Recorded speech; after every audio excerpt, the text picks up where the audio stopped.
Hello, homeschool mama. I'm Teresa from capturingthecharmlife.com, and I'm here to help you turn your homeschool challenges into your homeschool charms. How's your week going? Is this week 2, 3, 4 of your homeschool? Tell me about your challenges. You're welcome to put them into my Facebook page, Homeschool Mama Self-Care, or you can put it down below. I find that these first few weeks are actually quite comfortable.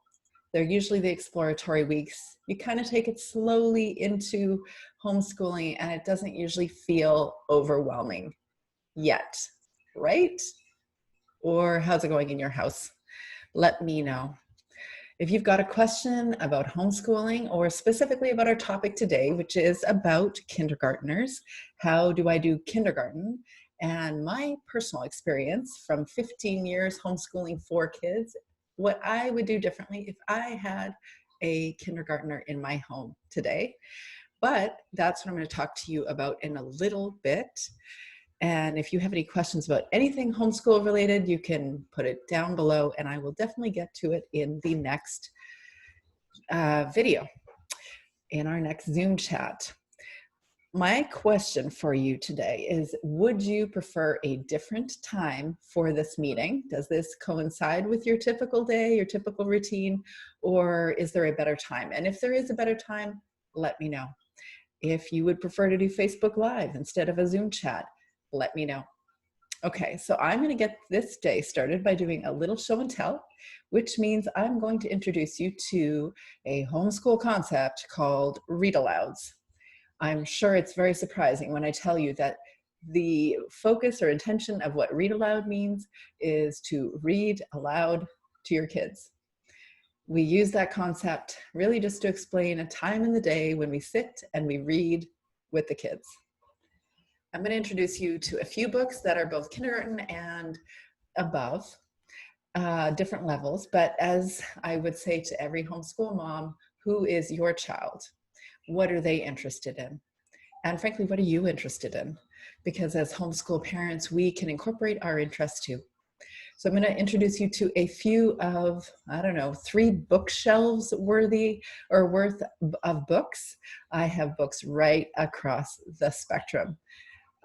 Anything from the Bob books, those were the famous or the popular books that moms used to teach reading, phonics, very simple 3-letter words, maybe 2-letter words to kids when they're first starting to read. And, every child is different. I have a post on my Capturing the Charm Life page or blog that talks about teaching 4 different kids to read. They were very different in the way they focused their reading or the way they approached learning in general, the way how often they wanted to sit down or not sit down, or if some of them were more academic. I had one kiddo that was very interested in academics when she's about 2 or 3. And so we got her a aquatics sticker book, and she had her entire tote filled with workbook type activities. That was my second child. Could not have done that with my first child, who didn't like to sit down at all and wasn't a boy, it was a girl. And when I finally had a boy, my 4th time, my son, everybody would say that he's going to be so busy he won't want to sit down. And actually, he totally sat down. It was my oldest girl that was very busy and moved around a lot. And my son is actually the most prolific reader at this point, although my 2 older girls do a lot of reading for their academics in 2nd year university and in last year of high school. Okay, so I'm going to introduce you just to a few of the read-alouds that we've read. I've had such a privilege as a homeschool mom to do a ton of reading with my kids. It has been so much fun just for myself even. Here's a book I actually remember seeing somewhere in my childhood. Didn't read a lot when I was a kid, so I'm making up for lost time. This is Around the World in 80 Days. Anything from an Usborne company is a fantastic resource. If I sold you anything, it would be Usborne books. Can you see the size of words in this book? Well, in a read aloud, it's mom reading. So the goal is for mom to read to the child. So it doesn't really matter what level reading that book is. You decide whether it's something that you think your child would understand, but there is something to be, I've read that when kids are read to, they are more likely to learn different, more challenging words if they're being read to. And especially if they're going to reread certain books, if your goal is to just really soak in a book like the one I just showed you, or like Little House on the Prairie. Of course, I'm going to include Little House on the Prairie, right? Here's The Long Winter. May it not be this year, but these are amazing books to read. They're just so filled with sensory words and just so enjoyable. These are, and this specific one has a lot of really cool illustrations too for kids to look at. But in my experience, when you're reading aloud, the goal for length is really whatever feels right and doesn't feel like kids are getting too frenetic or too, they want to move around too much. But I'll tell you that you really don't want to say, sit down and listen and not have their hands busy. It didn't matter what child or which child I was reading to, every child listened better when they had their hands busy. Okay, I'm gonna just check my mic here. Mic. These are Canadian Flyer Adventures. Yes, I am a Canadian, so I do have some of these. I'll bet there's an American alternative, but these are really interesting little historical-based tales. Like this one is called A Whale Tale, and it's about being transported back through time on the Canadian Flyer. An antique red sled, Emily Bing and Matt Martinez experience the past firsthand, a thrilling adventure in rich history, to 1778, when Captain James Cook, was doing his exploring. So that's kind of a fun way to approach reading. They have, of course, all sorts of different versions in history. Now I'm going to jump right up to a different level. This is Mr. Limoncello's Library by Chris Gravenstein. Such a fun read, and there's a movie associated with it, which I think really stimulates your perception or your understanding of the story in a different way. Usually when we read a book and then we read or watch the movie, we don't feel like it quite captured everything that we imagined. There's something so beautiful about books and the details that our own minds can create, but it also helps to cement the story and understand the characters and maybe the plot when we are watching a movie, and it's just fun anyways, right? So you can see this is a book with a different kind of reading level. This summer, my son and I finished this book, loved this book because I love the character. The Evolution of Calpurnia Tate by Jacqueline Kelly. And I understand there is a follow-up book to this as well, which I will read for sure with or without children. So much fun. O.C. Daniel, great book too. You can guess what the general plot is about this one, by Wesley King. I'm going to introduce you to two people that I think three, that can give great reading lists. One is Julie Bogart with her Brave Writer Company. She's got a writing company, and she also has book studies online with kids similar age. And she often reveals books that I love to read, and I love to read with my kids. And there's also a Sunlight History curriculum. Even if you're just getting the curriculum catalog, it's such a useful catalog to get ideas about books. Now that's the Christian version. There is an alternate version connected to it, just recently opened up in the last few years, that isn't a Christian version, but they just have amazing books for different levels, different parts of the world, different historical time periods. And the third one is Read Aloud Revival, both a podcast, and there is a community for Read-Alouds. And the podcaster is very pleasurable to listen to. She's such a sweetheart. She has 5 or 6 kids on her own, and she reads and reads and reads and shares interviews with some of the authors. Sometimes she shares kids' picks of books that they really like, it's a really great podcast to listen to. So that is my show and tell for the week. Read-Alouds. Can't get enough books. There's one thing I collect. It's definitely books, and I'm not one of those collectors that doesn't read it. I definitely read them. Okay. So if you're a homeschooler, a new homeschooler that's struggling to transition from public school to homeschool, there's a lot of overwhelm. There's a lot of doubt. There's a lot of uncertainty about, is this working? Do I want to do this? There's a lot of emotions around it, especially given this year. And so I put together a teachable course that I titled Homeschool 101, but I think it's probably more aptly named, if you're the struggle or the transition from public school to homeschool, because I once upon a time did the same thing. I transitioned my oldest daughter, who finished grade 2 in a brick and mortar school, and my second daughter, who finished kindergarten.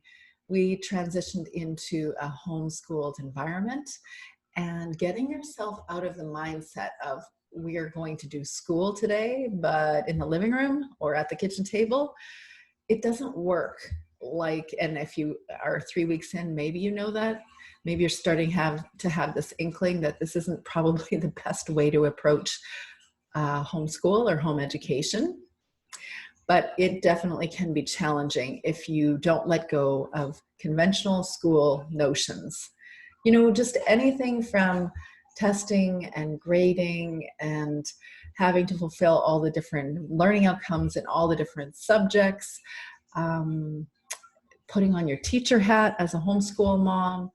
There's so many different things that we have a challenge to let go of. And I'm 15 years into this, and I am still challenged by this. Not just because a lot of people around me are schooled, not just because a lot of people, even that are in a home learning environment, are doing it in a very schoolish way or trying to satisfy learning outcomes for their province or state, but also because we were conventionally educated. So we just think like that. And we want the best for our kids, so we want to make sure that they get everything. There's no gaps. They have what the neighbors have. They don't ever wonder if they missed out not going to school. There's so many uncertainties about doing something that's off the grid, that's doing things differently. But this course addresses that and takes you from a place of being uncertain and perhaps doubting to the place of confidence, clarity, and vision. One thing I have seen online a lot is veteran homeschoolers coming alongside the tsunami wave of new homeschool families. And I am very grateful for that. I spent part of my summer putting together this course because I saw that tsunami wave. So anything that I thought about or considered way back when, or have continued to wonder about as a homeschooler still, I made sure to include that in a course. There is a free mini course so that you can get a sense of what I'm going to share. And it's available on my Facebook page, Homeschool Mama Self-Care. And toward the end of that course, it'll direct you towards the full course.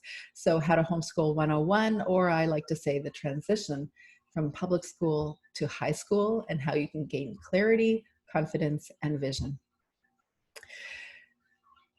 So today I am going to share with you a book from my book room review that is specifically geared towards homeschooled moms.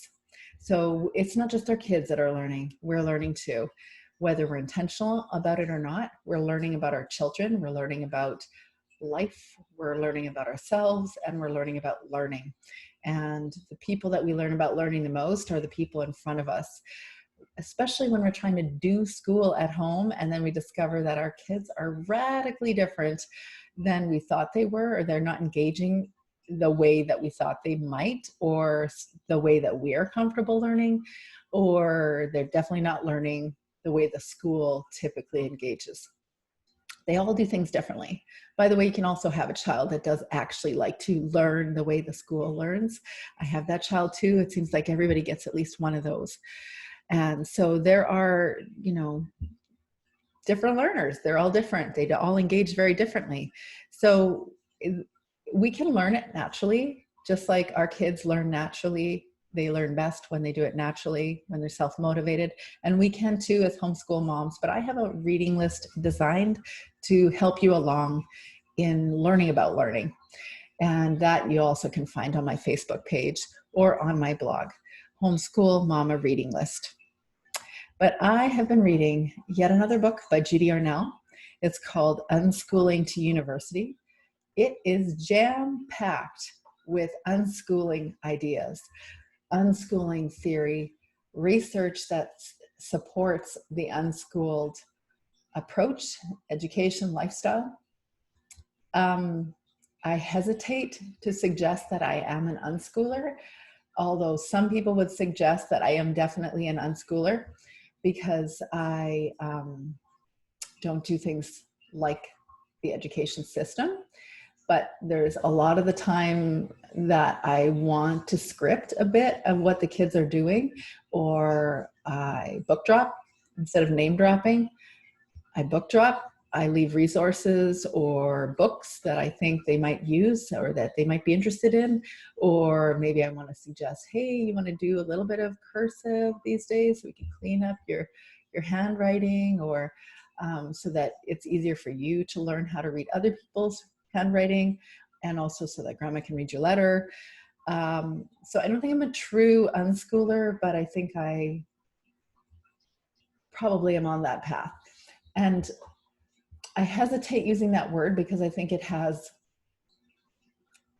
some interesting stereotypes or assumptions based around it. So what I would rather say is that when you are reading content coming from unschooling authors, it will challenge your notion of what education means. It will certainly help expand your sense of how you should engage your own homeschooled kids and how they learn. So even if you do not aspire to unschooling and you think that is way too far out there, and I get that, I would challenge you to read a little bit of it just to expand your vision of what is an education anyways. And specifically, Judy Arnell has a lot of statistics to support the benefits of the creativity, the solitude that the kids can have, and just generally incorporating play as a way to learn. She has a ton in this book. So I'm just starting to read this book. As you know, I just recently finished her patience book. Still putting that one in practice. That'll be a while. But the unschooling book has so much content that I definitely want to share that with you as well. She is recently someone that I put on the Homeschool Mama reading list because she is somewhat new to me. I'd heard of her for a long time. I've watched things in conference with her, but I hadn't read specifically from her. And now I added her to the group of homeschool authors that I call the Great J's. Thankfully, they're all starting with the letter J. There's John Taylor Gatto, John Holt, Julie Bogart, and Judy Arnell. They have some fantastic ideas about learning in their books. And all of their books and all of the authors' names are already written down for you in my Homeschool Mama reading list. Okay. So by the way, happy coffee day. I think that was yesterday. Don't have a coffee because I can't drink coffee in the afternoon and still sleep at night, but I have transitioned to sparkling water. Can't drink a margarita, it's September. And in the middle of the day, I gotta be busy. Can't have a glass of wine, this is the wrong time of day. So here is my sparkling glass of water before we get started on how I would do kindergarten.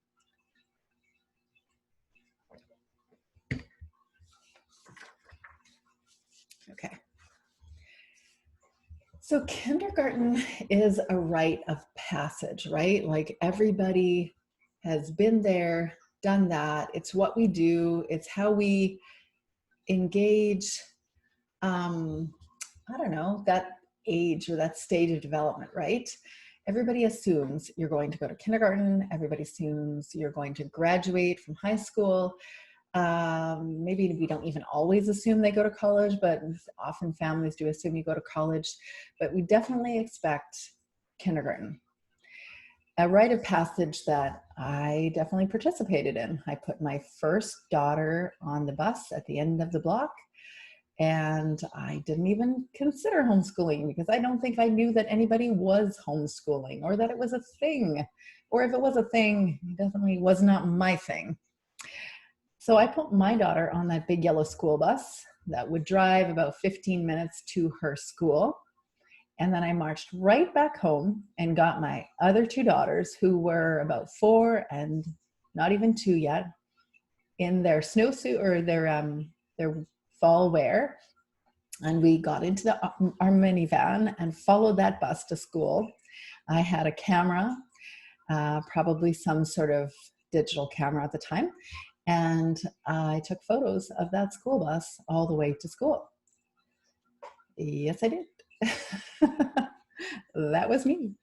And though she was completely entranced with the new system on the bus and paying attention to all the kids that were sitting behind her or beside her, because she's a very social kid, I was following her along that bus or that bumpy road, past the silos, past the wheat fields, past railroad tracks. And eventually we stopped, me right behind that big yellow school bus, parked right in front of her kindergarten mobile. And I yelled at the window, "Hey, Hannah, congratulations, you did a great job." I don't know what she did either. I do know that I should have been congratulated because I was entertaining 2 little kids while driving and taking photos. Or you can say I should have been ticketed, not celebrated. Either way, it was a big day. I do remember meeting the lovely kindergarten teacher, and I do remember discovering where the timeout chair was. I think it was a timeout chair because I sat on it very near the door to leave, and I couldn't leave, and I just sat and cried. It was a momentous day. So my daughter would begin her journey of independence, I thought, at the ripe old age of 6. Just 1,990 days before, she and I traveled a different path, from the postpartum unit in a hospital to her cradle in our very first apartment. She fed directly from me. She wanted to be carried all the time. She got bathed because Daddy brought her to the little bathtub on the dresser. And she slept with me almost all the time. Her days of dependence were now coming to a close. She would be a kindergartner. So when I pulled up to that school parking lot and I waved, "Bye, Hannah. Good job, Hannah. You did so well." I don't know what I was thinking. I really should have been saying, "Hey, you did a great job, Mom." But, somehow the kindergarten years slipped past my awareness. It was a huge time for me. And, my kids were little, and I had to go back and forth to pick her up when my youngest was having nap time. And so I'd have to wake that baby or that child up so that I could bring those kids to the school bus. And like I said before, my second daughter was a very academic-oriented kid. So her and I would spend the afternoon, sometimes part of the mornings, doing, printing workbooks, or doing some counting, or we'd do some cooking in the kitchen, and then we'd start introducing her to fractions, or all sorts of different little activities that I would do with her. And some part of me was wondering, when my daughter would come home from school and was tired and didn't feel like she was really herself anymore, she'd tell me what she did at school, and I would say, "I can do that. Why am I sending her to school? Why am I putting her on a school bus? Why am I putting so much effort into shifting my routine around when I am already doing this at home with one of my kids?" Well, times changed. At some point I was introduced to homeschooling, and I remember I picked that book up in an Albertan bookstore, and I really did it on a lark. I was trying to get my arguments against homeschooling.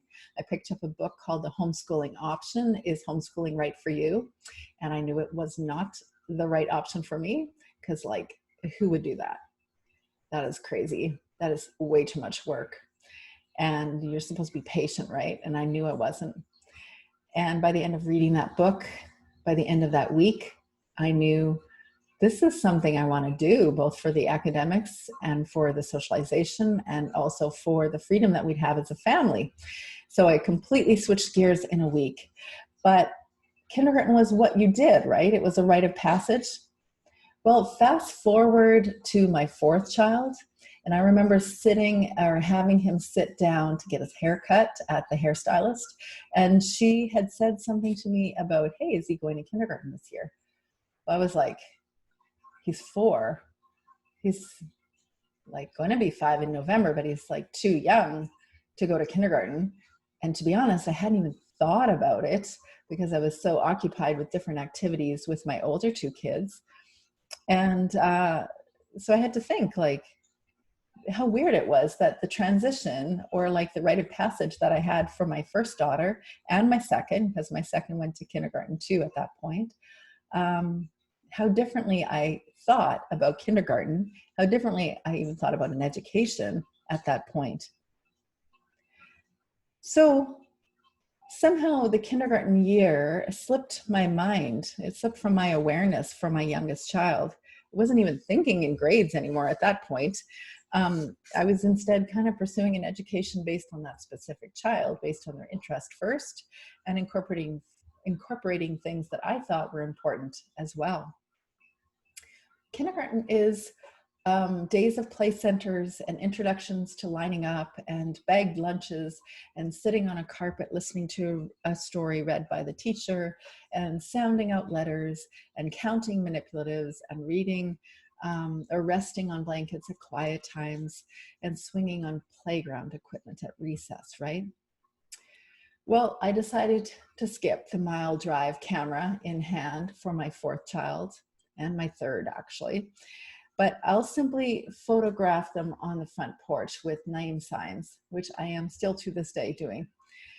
So those first 1,990 days silkily slipped through my fingers into one long night. And I did not even notice that that rite of passage for my youngest in the conventional way, it didn't happen. So instead, he stayed home and he learned and he played. So now what do I do with him at home? Well, now that guy is in grade 7 officially. He's in his grade 7 year. He's 11 years old, about to turn 12. He is a prolific reader. He's a very smart kiddo. My oldest daughter is in her second year university, and she will sometimes call my son to talk about ancient Greek or ancient Roman history, because he just loves that kind of stuff, and he really reads everything. So he's actually really, he's not a child that would worry me if entirely left to his own devices, because he is reading more than all of my kids put together. But I didn't know that at that age. I didn't know what any of my kids were like or how they would develop or who they would become at that age. And that's part of the risk, isn't it, as homeschool parents, is that we don't really know.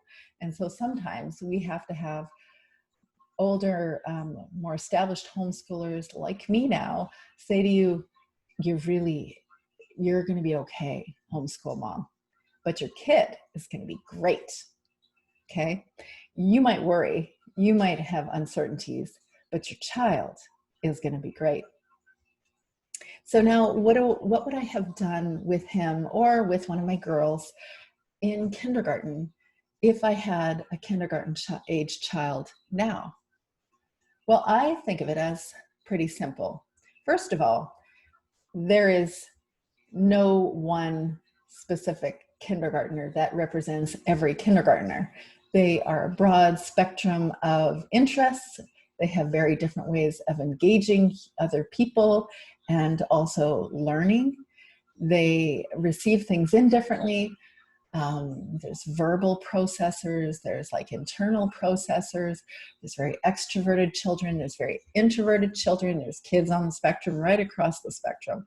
And even in the way they want to learn, if they want to just go sit in the room and read, or if they want to build something, or they want to do things with a group, or they really like doing artistic things, or they like doing, you know, lab experiments, or they like to play at the pond, or they like to build Legos, or, you know, etc.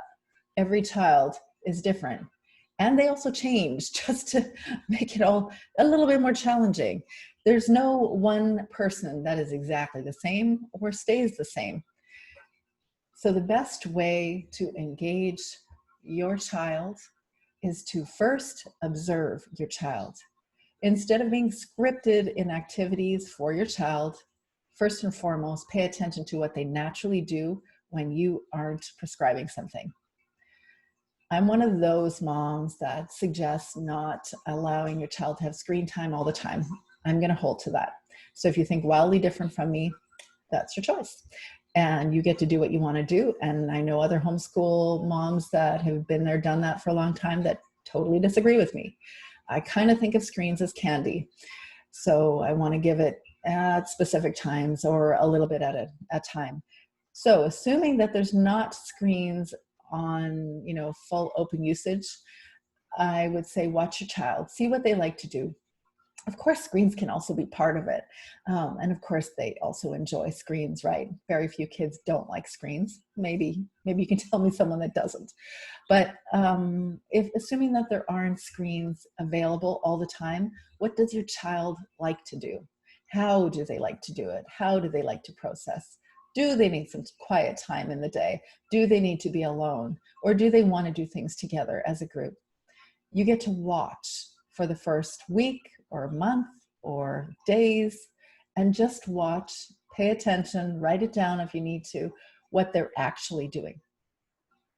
And then you can start to include a few of these activities. Read books together. That is the most likely reason that your child is going to read, is that they are accustomed to being read together and they are accustomed to learning about different worlds, different people, hearing stories. They will learn to love reading when they're being read to. Enjoy those books, have fun with them, choose stories that you enjoy, ones that you think your child might enjoy as well, and let them do something while you're reading. They are more likely to pay attention.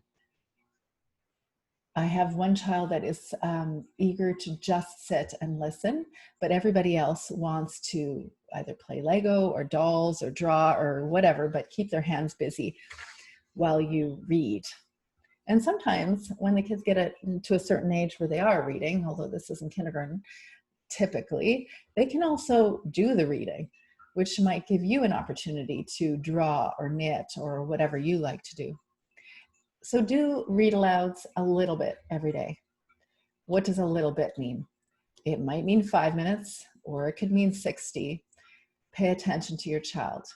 When they aren't able to just play at your feet with Legos or some activity, and they want to wander into the other room, that's how much time. I would suggest to you as well to think in learning opportunities, not in school subjects. It's really tricky for us because most of us have been conventionally schooled to not think in school subjects. So then I'll say, fine, think in school subjects. Write on a paper or write on separate papers, you know, typical school subjects like language arts, math, science, history, or social studies, geography, whatever you think is a basic school subject for that age. And then write in possible learning opportunities for each of those school subjects that you or your child or another sibling is interested in doing. So for instance, if you like going for nature walks and you like wandering to the pond and finding out what's underneath different rocks, you can call that science. Or if you have a child that loves playing with the globe and like spinning it and sticking his finger on that globe and saying, oh, I found Seychelles, then that learning opportunity is geography. Or if you have a child that really just loves reading and you recognize that a lot of the books that they're reading have some sort of historical background, then include that in history. And no, I'm not saying that they have to read Harriet Beecher Stowe's Uncle Tom's Cabin, though my 17-year-old is doing that right now. And she's finding it challenging. But I'm talking about very simple ones, even say the one I was showing you here, the Canadian Flyer series by Far From Home, or titled Far From Home. This one is about World War II evacuees. This is not history complete. This is a narrative based on a historical piece.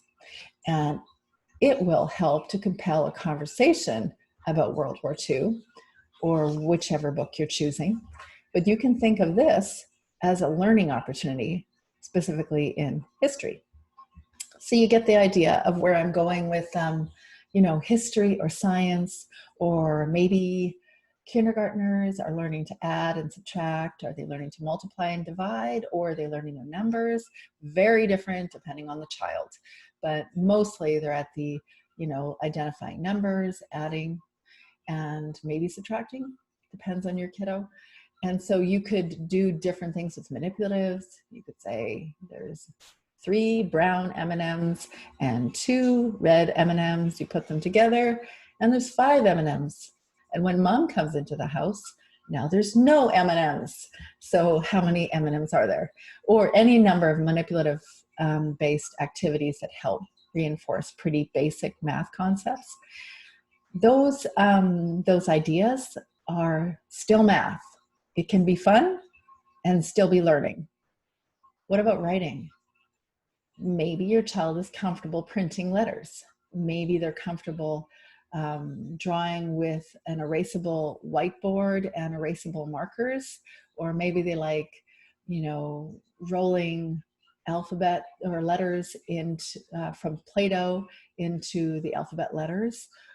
Or there's so many different ways to do kinesthetic kind of letter recreations. Maybe they are comfortable writers and they can write a very simple letter to grandma. That might be a bit older, right? But that might be language arts, and it also might be a learning opportunity.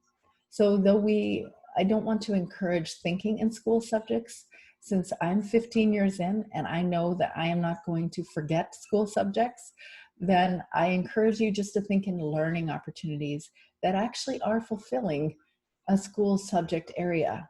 They are learning to read, they're learning to write, they're learning their basic math, they're learning about their world, they're learning about what happened before, they can be learning about where in the world something is, or fine arts, or economics, or statistics if they're playing dice game. There's all sorts of different ways to approach conventional school subjects without thinking in a school mindset. So that is probably the biggest thought that I have about engaging kindergarten. But I'm going to introduce you to a few different resources that I like to use when my kids were that age. One is called 5 in a Row. It is really a very fun curriculum, in my opinion. I don't think all my kids loved it. Some of them wanted to do more concrete things, but I really loved this series of books called 5 in a Row. What it essentially was is you get to read a storybook, a hard-covered storybook to your kids 5 days in a row, and there's questions that were kind of like learning opportunities based on that book for 5 days.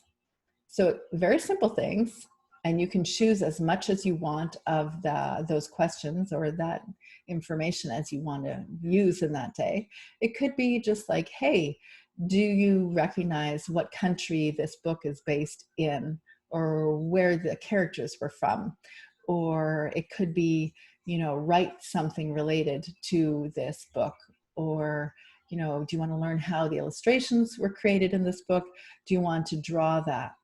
Or on this page, you see 25 butterflies, but they're clustered in 5 different parts of the page. So how many groups are there in that. There's all sorts of different learning opportunities just within that book. And I just thought it was so much fun. It was one of those books that I was sad to graduate from. And if I have grandkids, I definitely will pull that book out. You can use workbooks that are very easy to find. You can find them in a grocery store. You can easily find them in a bookstore. Evan Moore is a publisher that does a lot of those kinds of workbooks, but there's oodles of different workbooks available. But I would only do it if I knew that my child wanted to do it. Sometimes they want to do it because they know their older child is doing, or their older sibling is doing something for homeschool. And because of that, there's a little bit more motivation to get them their own things, their own big fat red pencil and an eraser and some workbook. And I definitely had that child that was interested in doing that sort of thing. I would not think to do it more than 20 minutes in a day. I would think that was plenty of time, unless, of course, they wanted to. The moral of the story is to follow the child. How about learning clockwork with a simple clock? There are felt clocks. There are all sorts of like spongy kind of clocks where you can actually remove pieces of a clock, or you can actually build the time of the clock. And you can find those on any homeschool curriculum vendor site. Probably you could even find that on Indigo. And really just spend like a minute or two a day trying to explain that the shorter hand means something different than the longer hand. You know, you can go through the whole process of how to read a clock. And I would do that just like a minute or two a day. I wouldn't make it a big deal. I wouldn't be testing them on it. I wouldn't be putting any pressure on them to learn it as much as I'm just trying to show them. Maybe it's, 10:30 is snack time. Then you can always point out, do you see the 10, the small hand? Shorthand is on the 10 and the long hand is on the 6.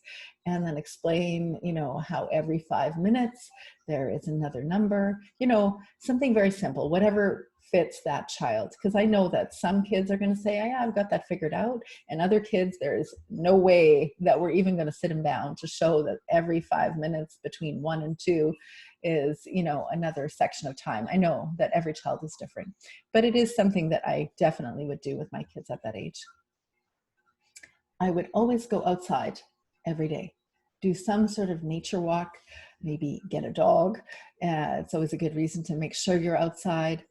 Look at leaves, differentiate the leaves, take it from Charlotte Mason, spend some time outside every day, maybe do a little pencil drawing of leaves, or get crayons, turn them on their side like this, and rub a leaf in between two pieces of paper, and then learn to differentiate what one leaf from one tree is versus another tree.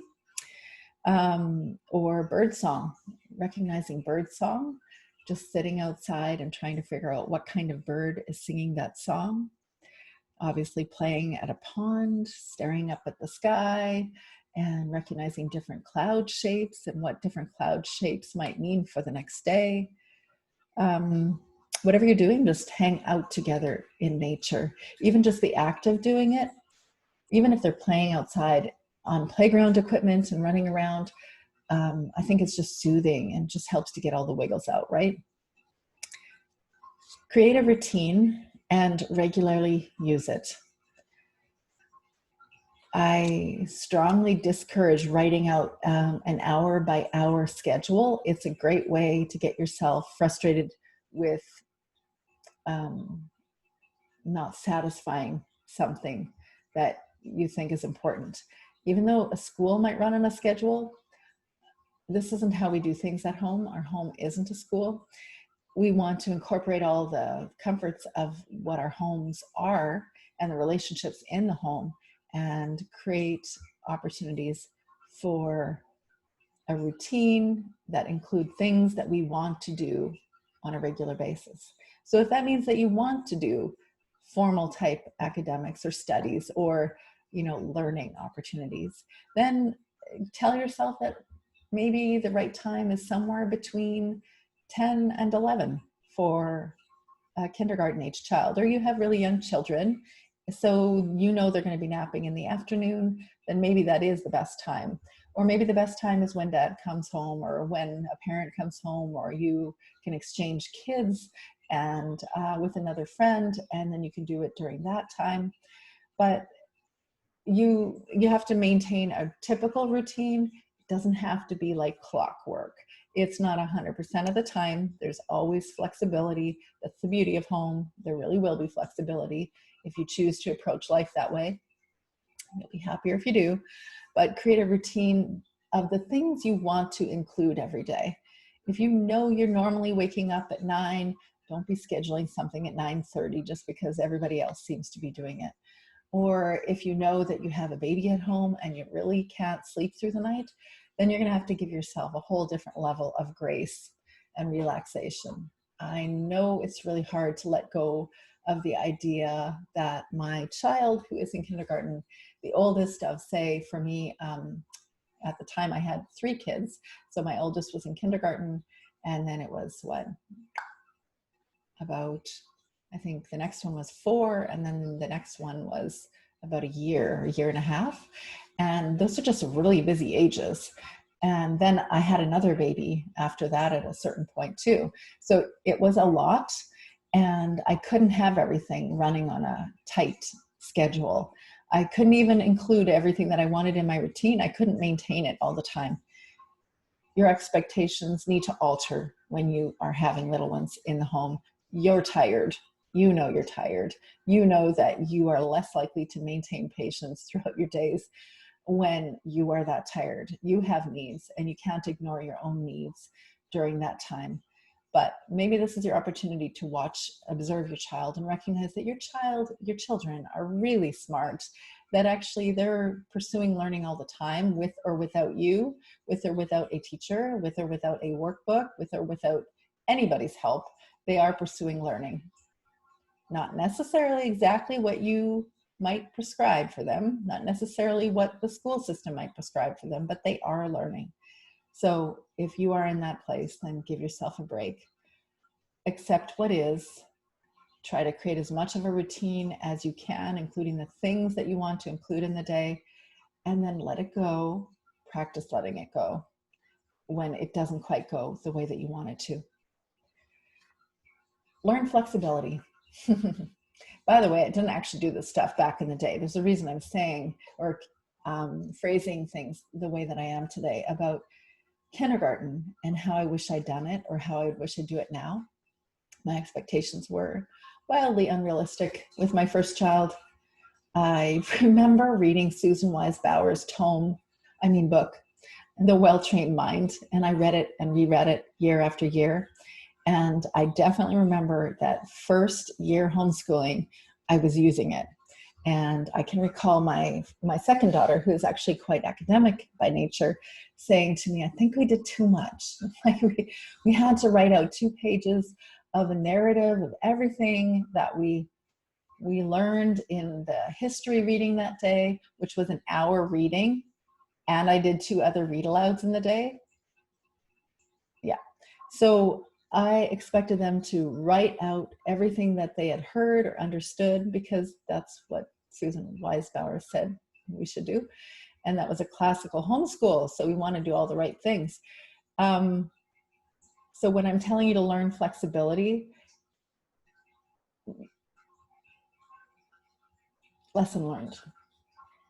It's a really tough thing to carry, that level of expectation. It's wildly unrealistic. It makes me happy or unhappy. And it only makes me happy when I'm writing it down Sunday night that, look, I did all this stuff. I planned all this stuff. Now we're going to do all this stuff every day, each hour, every hour, we're going to do something different, or every 20 minutes, really. Every 20 minutes, we're going to shift gears. And I only have 3 kids and 1 baby on my lap. I can do this. Don't do it. Learn flexibility when the routine isn't working, and then don't do it when it doesn't work. That's how it rolls. That's how you need to engage in your homeschool to be happier. Don't do more, do less, or just at least alter your expectations. Remember that your home is not a school. Use all the benefits of home instead of trying to channel your inner school. For something fun, chart the weather. Learn what the different clouds mean and pay attention to when it's a sunny day or when it's a cloudy day. I would give my child a chart of 30, 31 days, and then every morning, along with the date apple, which I think is still on my son's desk area or his sitting area, which by the way, he doesn't always use, rarely uses, but he would write down what the weather was that day, what the clouds were like that day. Eventually, he grew into learning, where's the barometer, learning how to use the barometer and the thermometer and recognizing temperature shifts and drop in barometric pressure. That came a lot later, not in kindergarten, but recognizing different cloud forms, dabbling in it just for fun. It's interesting. Poetry tea time. Take it from Julie Bogart. Poetry tea time is really just a time in your week where you can sit with a poem or two. Each child can read some, or you can read it to your child and have a little spot of tea, maybe in china, a good china if you had it, or you can get it at a secondhand store, make your table look pretty, and make some brownies. Or, you know what, just sit with lemonade, or sit with a cup of pretend tea that your child has made in her play area and enjoy a poem together. Make sure you include other fun days. Begin to incorporate fun now in whatever capacity that means. If you are just naturally fun, you can just ignore this section. And if you were like me and you were thinking school at home and we got to do this right, and here's my expectations and here's the schedule, then it's time to stop and try to incorporate some fun stuff right now. Preferably at least once a week with each of your children, if it's just a one-on-one time where you're actually doing something that they really love, or maybe it's regularly incorporating days like the 100th day of school. That can become a tradition in your home like it has in ours. You count down the days to 100 days and then you have a party. Or, you know, there's so many different reasons to have parties. Certainly birthdays are days where everybody just takes off the entire day and focuses on that person's birthday. I have a post on my blog, Capturing the Charmed Life, that includes other fun days that I've developed over the last couple decades. Fun was definitely not my default setting when I first started. And now I realize that play and fun actually is the most important aspect to true engagement or real learning. Explore art while you read. If you're doing read-alouds, you could always just pull out one of those really big art books like on Monet, my favorite, and leave the pictures open so that the kids can explore and get to learn a little bit of classical art. And as I said before, let them play. In fact, incorporate a lot of play into your day. Don't fuss about reading, writing, or arithmetic. Instead, identify when you're doing it. Because like me, I didn't want to do math, and my oldest didn't either. So I literally set it aside for 6 months and officially unschooled in an authentic way for 6 months. The unschoolers would agree I had unschooled for 6 months. I sat my child down at a Starbucks and said, we are not going to do school anymore. And though it was radical, it was really useful for her learning. I definitely was compelled to do it because I could see this book work approach, this classical homeschooling thing was definitely not working for her. You know, Latin and all the readings that we did, the history readings, the ancient history that we're focused on. You know, the irony in that is that she's in her second year university and she is doing a double major in psychology and in the ancient civilizations and is doing a Latin class every semester. This unschooled kid, go figure. But at the time, I could see that we needed to do a radical shift away from the way we were approaching it. And so we did 6 months of unschooling, and it was useful for her and for me to really have a radical shift, thinking about what is an education anyways? Why am I doing all this stuff? So I came to understand over the years that you can't get away from math. I wish we could have. I wish there was a way to avoid, or at least I should say, I wish there was a way to avoid math, but there is no way to avoid it because you're going to buy something. You are going to tip someone. You are going to, do fractions in the kitchen. You are going to learn, grouping things like how many M&Ms does she get, but she got more than me, and I want to have more, and counting and subtracting. You just can't get away from basic arithmetic. You don't have to have a formal curriculum to do it. I chose to because I wasn't comfortable doing basic arithmetic. Some aspects of it I really wasn't. And so then I chose Matthew C. Someone told me that it was really great for visual learners, which I am, and my oldest is. My younger 3 kids aren't as visual learners, but I maintained it because I also heard, don't switch math curriculum up unless you have to, because that means you have another major learning curve in a different approach. But use math curriculum in a way that actually helps your child. If it's not helping them, if it's too much, then don't do it. For kindergarten, I don't think you need math curriculum. Almost no child probably needs to do math curriculum unless they want to do it. Then I would find it. Otherwise, you can do basic arithmetic without the formal school subjects, just like learning to read and to write. Teach boundaries now. So what do you need? Know this now. I wrote the book Homeschool Mama Self-Care for a reason. I learned it within a few years. I was very tired. I was done. Didn't want to do it anymore. And I learned why.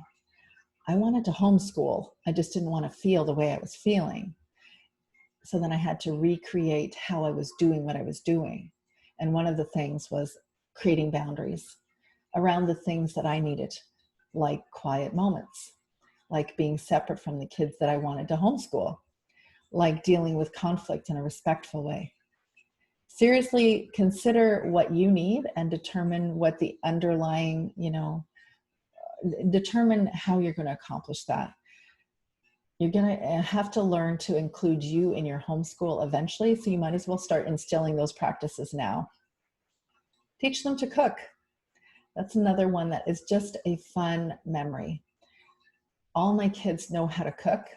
One of them, I would not want to go to a dinner party and eat her food.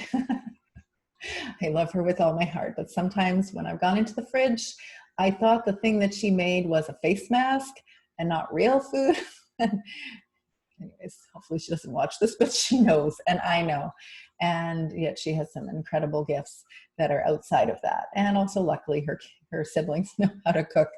And I remember us driving or flying to Africa. We went on a couple of pretty big volunteer trips early on in their childhood.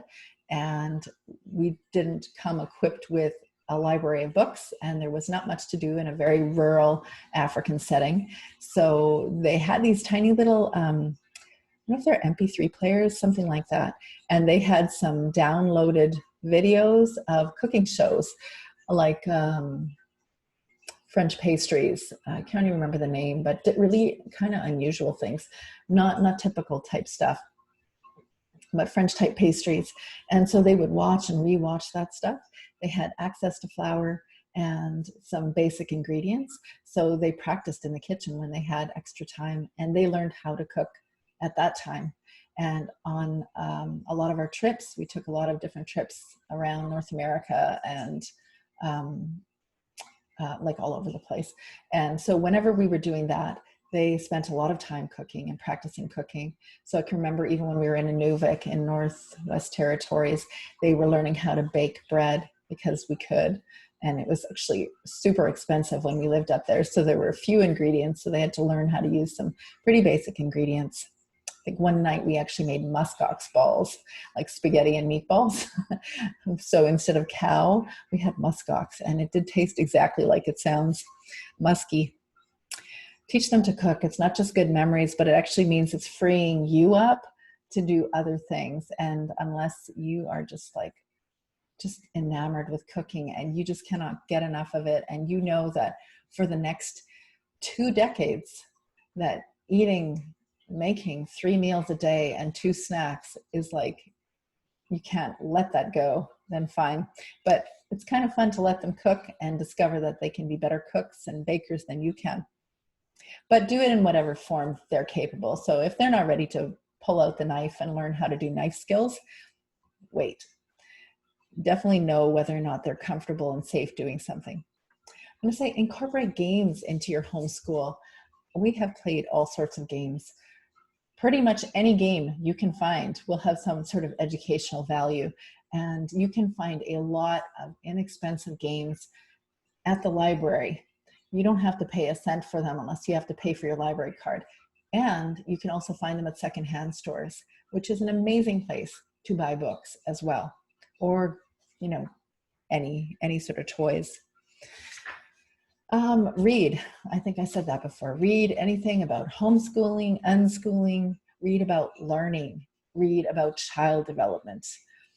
All of those things will benefit you. Of course, life experience does speak the most, but sometimes we fight against things like expecting things from our kids at a certain age when we think that surely they should be able to do that. And yet we read a little bit about child development and we discover that most kids don't know how to do that at that age. So it's useful for us sometimes to read child development so that we can be more realistic with our children and also to feel more at ease, less anxious. I would listen to more podcasts if I had a kindergarten child at home.